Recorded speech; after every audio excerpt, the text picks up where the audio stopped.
Phantom Sitter. Now, I really wanted to check out more of them, but I've become especially excited about this particular song, which is now already 7 months old. But let me just explain the reason why. Look, so I've been quite intrigued by this group ever since obviously they debuted and obviously their connection with Ado, and this is something really interesting. But then the more I've heard their music and the more I've heard it develop, a lot of which I've been kind of catching up a little bit after the fact. You know, I was there when they debuted, but haven't been keeping up with their songs as they each came out.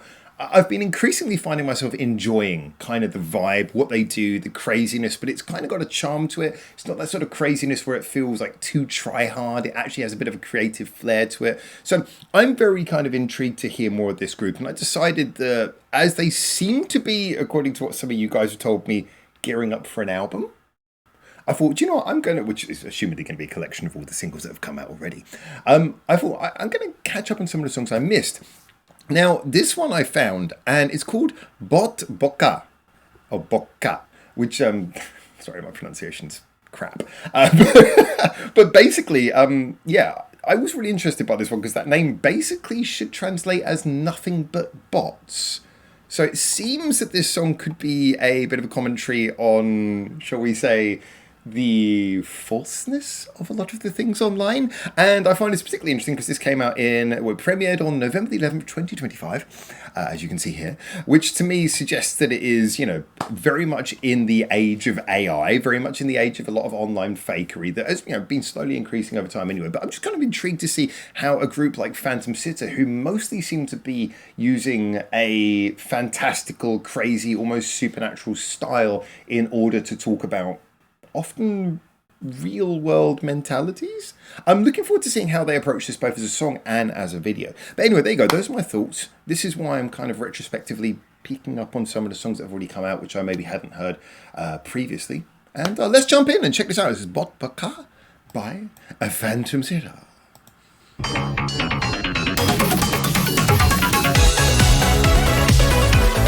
Okay, I was not expecting.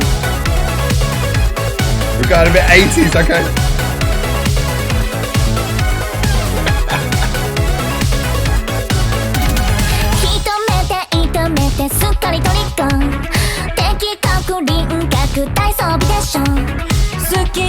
Loving that kind of semi-chip tune sound in the background.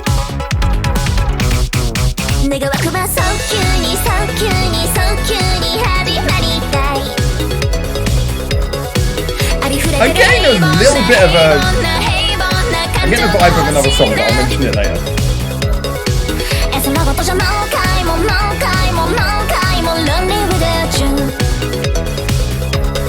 There's something charmingly old school about it, though.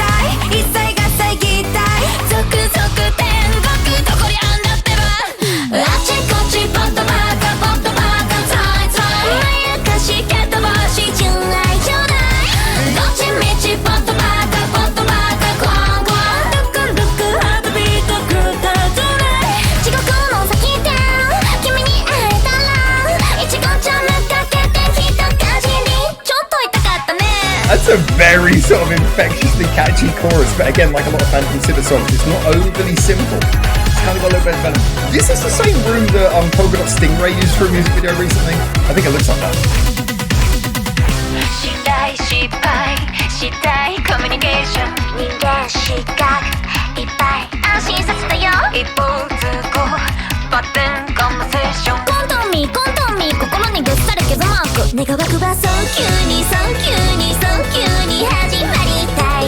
There is definitely something about this like back and forth chord pattern. Down. It's got like an old school 80s feeling. This back and forth between the two chords.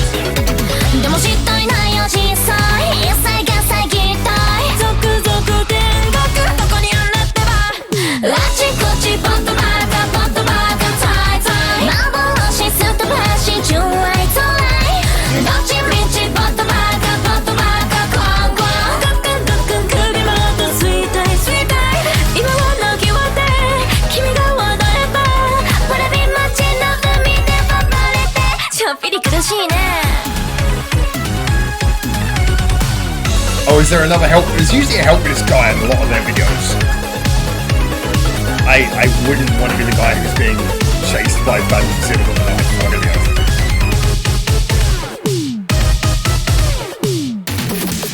Wow, this is the kind of video I'm surprised YouTube didn't ban this considering how fine their censorship is.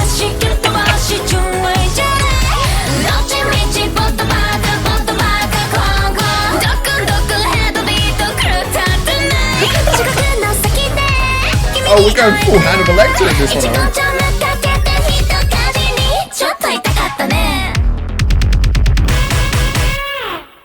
Wow. Okay. It's a lot to say about this one. I mean, first things first. Oh God, I'm going to die of a cough. 1 minute. I paused to save you from that. All right, first things first. I have to say, really, this is kind of interesting because there's certain factors about this song that I want to say are just quintessential Phantom Sitter, and certain aspects that take them into a direction that maybe I don't associate with them so much. I mean, the first thing that I really think the first things that I think we have to really talk about as being the Phantom Sitter-esque qualities, I would say the retro kind of 80s feel on the synths. Well, I mean, that's a bit both, isn't it? Because a lot of the time their music tends to have a slightly more out there crazy feel. This feels almost like if you took away the music video and just kind of played it out as simply what it is as a song, it almost feels like it could just be a straight down the line kind of 80s pop song with a little bit of a quirky darkness to it, I guess. But ultimately, sonically, this is a fairly straight shooting song. But in a way, if we think about their first couple of singles at least, they had an old school feel. So it's weird. It's like, yes, it's a little bit Phantom Sitter, but also maybe still a bit surprising. Sorry, that was like a review in which I said two contradictory things, but I think maybe you get my point if you've been listening to a lot of their music as well. It's both not totally out of the realm of what you'd expect from them, but it is also a little bit unusual. And the other side as well is that this definitely felt like a song which was fairly consistent in its structure. You know, we had the sort of normal verse, chorus progression. We had a rhythm that mostly stayed in kind of a steady mid-tempo 4/4 kind of beat. As I say, the synthesizers that we got were mostly ones that once you're tuned into the fact you're listening to something with an old school, maybe a bit 80s, maybe a bit chiptune kind of vibe, you're just able to take it in and enjoy it. The palette doesn't suddenly change at any point. And their voices as well, they did something that maybe isn't, maybe not everyone would like. Sorry, I just realized that I pronounced the name of the song even more wrong than I thought. It's Vaca. Why did I say Bocca? Sorry, anyway.